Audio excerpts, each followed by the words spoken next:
You know, viewer, I never thought in my days that I'd have to stoop to doing a Bowser boss fight video as a series video.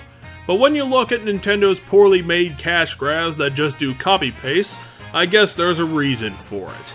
The reason I'm doing this as a series is because, outside of a few differences and variations on the aesthetic level, these three boss fights are essentially the same thing repeated with no cutscenes or dialogue to make them seem any different from each other.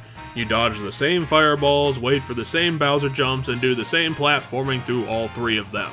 I will give the final Bowser Showdown some credit since it is really long and has a bunch of temporary platforms and some great camera work, but it doesn't do enough to feel different to the other Bowser fights, so it gets getting included on this series. Basically, these Bowser fights are the requisite amount of challenge needed to feel like final challenges according to a robot. You need to be this scary to be a boss fight sort of thing, and it feels designed from a machine that only works just hard enough to do the job, rather than do anything interesting or worthwhile. It's the same type of hit the button at the end Bowser Showdown that's been redone for over 20 years. It's tired, old, and stupid that Bowser and Nintendo keep pulling the same trick, and it again makes the game feel like it doesn't do anything new, useful, or even relatively fun. It's literally nothing.